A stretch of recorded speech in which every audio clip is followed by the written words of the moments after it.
One of the most hyped Harry Potter sets for summer of 2021, the LEGO 76388 Hogsmeade Village Visit here costs $80 in the US and has 851 pieces. It's part of the 20th anniversary LEGO Harry Potter lineup, so you'll be getting a gold figure, and in this case, it's going to be Ron Weasley. You also get quite a slew of other characters there, 6 in total, so that brings your total figures to 7, and you can see box art rather beautiful with the 2 Hogsmeade buildings here being Honeydukes and then the 3 Broomsticks on the right. So a rather good building selection. Let me know what you guys think about this one in the comments below, and leave a like if you enjoy the LEGO Harry Potter Summer 2020 set reviews. I'll have a playlist on the end screen at the end of this video if you want to check out more. Top of the box just shows the figures all kind of standing around, and then back of the box, as usual, we'll show off a couple of highlights as far as features go, and then kind of the inside of these 2 buildings with the 3 Broomsticks and Honeydukes. So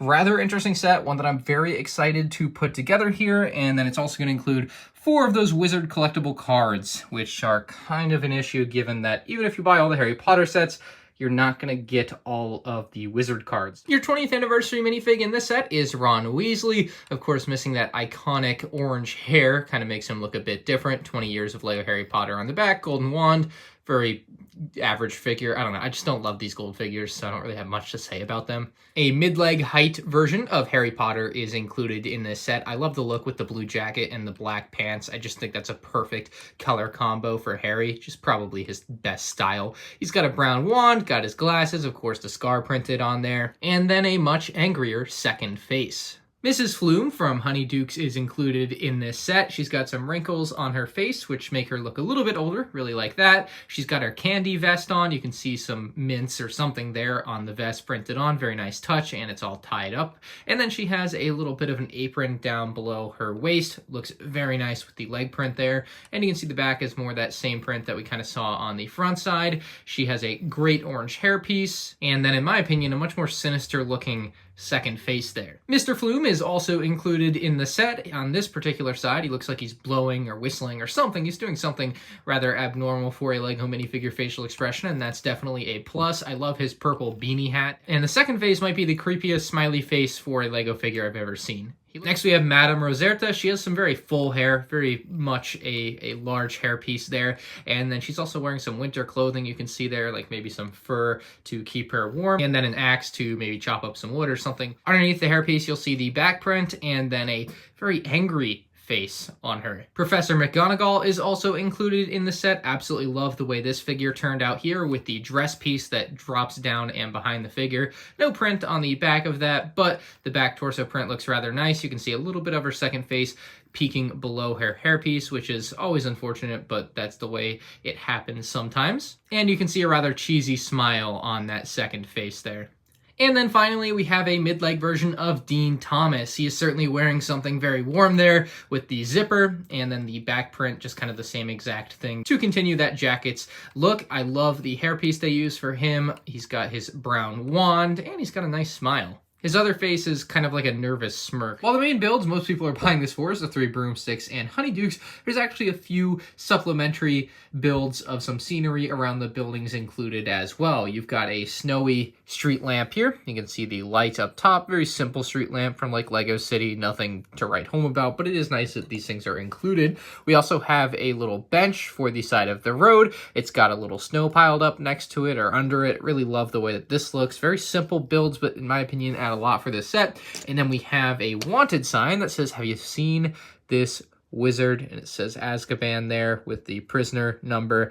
Very cool little piece here, and that's going to look very nice as part of your winter. It kind of reminds me of a Winter Village set in my opinion. And into the buildings we go. They are both draped in a nice layer of snow, which looks really good for what the physics of snow would be, where it would kind of end up on the lower part of the roof. So I think they did a great job with that, and it gives it a real nice wintry feel with all the snow. I absolutely love what that does for both of these builds, but let's go ahead and get on in with Honeydukes here first externally. It looks very good. Like I said, you've got a window at the top, and the windows in the set do make use of the clear clear sticker pieces, so you definitely have that going on. You got to be careful with those because they can definitely give you some issues as far as bubbles. But the stickers on the windows for like window shopping are there, and those ones you do have to be especially careful putting on because of the angle. And then you have the Honeydukes stickers above, and there's actually something I don't quite like about these, and that's that they're not like super solid in the color that they are. You can see with that mainliner Honeydukes sticker there that you can see some of the green underneath. I just wish the purple was a bit more solid, and for whatever reason it's not in this set. But overall, the exterior of this building looks good. You've got a couple studs outside where minifigs could stand in the way of the door. I don't know why they put studs right in the way of the door, but more or less it's supposed to be kind of the welcome carpet or whatever for the building, I suppose. I always wish there's more space outside here. This just feels like there's nothing there, but then again, those pieces would probably just pop off if they were there. The side of the building has some bricks and some cracks built into it, and then the other side of the building is more of the same. But I also just want to say that the angling of these roof pieces is great, and that they've really closed off the gaps almost perfectly. I mean, I can't really conceive of a way to have done it any better, so great job on that for sure. Now, getting to the interior of the building, working our way from top down, up here in the attic, there's like a few different translucent pieces, and I'm not exactly sure what those are supposed to be. The second floor has enough room for about one minifig here. Even though you do have that really nice window jutting out, you're not really going to be able to fit a figure in there to take a peek out that window. It's just too tight of a space, but you've got a bucket, you got the Honeydukes box, you've got fireplaces on either side. You can see they used orange studs to represent the fire, and then you can see where the smoke can come out above both of the fireplaces there. So that's actually a really nice thing, and you can get a better idea of how the roofing panels work on this particular set using these to obtain the angle. Looks very nice. And then below on the first floor, I think is where all the fun with this particular build really is. Off to the right, we've got some lollipops, we've got a jar with more candy, we've got popcorn, and we got a bunch of sparkling things in there. Not exactly sure what they're supposed to represent. You can see they actually stickered up the wall really nicely here, and that gives you a ton of different candies that Honeydukes has there.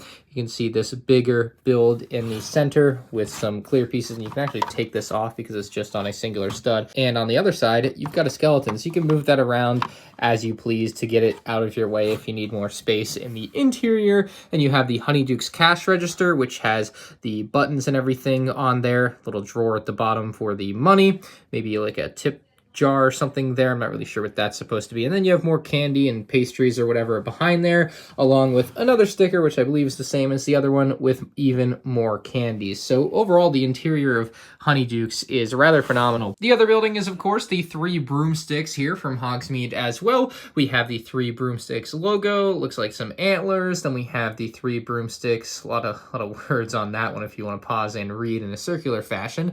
You got a lamp outside. You have a little bit more play area externally as far as studs that you can put minifigs on, I suppose. You have windows you can open. So this building has a little bit more versatility, I think, than Honeydukes, although I think as far as the looks of it go, it's pretty much equal. It's here that you can also find the best part usage in the entire set, where they use a shield piece to kind of cover up the otherwise imperfect A-frame peak. You can see the same piece used up here. You can see how that would be a problem perhaps, where it would otherwise be a gap. It basically covers that gap up, and it looks great. So that's the exterior of this building. It's going to be just a wall on either side there. There's no like special stickers or anything really with like advertisements, nothing going on. You have a wood beam at the top instead of like an attic space like the other build. Below that, some very Christmassy looking, I think mistletoe there. And then we also have a cup. We've got the fire going on in the fireplace. And to me, I think these are kind of the chimneys on either side where the smoke would be distributed, because I don't really see where else it would be going otherwise into the room.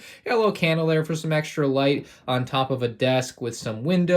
You've got a very nice sticker piece here, which has a skyline that might be Hogwarts, although it's super dark and I can't really tell what it's supposed to be. Maybe you guys know a little bit better than I do. We've got a stool here, and then we've got a very nice green chair with another Three Broomsticks logo above it. So not too much going on the top level as far as real play features, but it kind of creates a nice dollhouse vibe, and that's what these types of sets really end up as. You can see a sticker there with 3 heads on the back side of the door, the same antlers as on the front of the doorway. You've got a candle, and then behind the bar here where there's a drink on top, very nice drink by the way, with like the orange kind of built into the mold there, but there's a sticker there with a lot more detail for what's going on behind the bar with another brew broomstick. What do you know? A lot of broomsticks here at the Three Broomsticks. We got a croissant, and then we got some butterbeer being advertised, and more pictures of broomsticks, which brings your total number of pictures on the first floor of broomsticks to 3. Can you believe it? Really, the reason for someone like me to buy this set is for the displayability of these, not quite the internal play features. I really will probably not be looking at the inside too often, so externally they look beautiful, and I think internally they're just fine, and a lot of you guys might find a lot of value in that, but for me, I just really don't care that much about it in this particular case. But still, for $80, I think this is a crazy good set for 7 figures. You get the 4 wizard cards, of course, the 20th anniversary figure there in the middle. If you care about those, I love that they go the extra mile and give you a few different accessory pieces to kind of add to the Hogsmeade village around the 2 buildings that you already get. And I also feel like these have kind of a secret second use as buildings for your winter village setup, for your LEGO winter village, if you do that type of thing. So you could also get these and use them for that. Let me know what you guys think about this set in the comments. I'm giving a solid 9 out of 10. I think this is a great Harry Potter set for Hogsmeade. If you guys enjoyed the video, make sure you hit the like button. And if you want to check out more LEGO Harry Potter Summer 2021 set reviews, you can check them out on the end screen now. Thanks for watching. Peace out.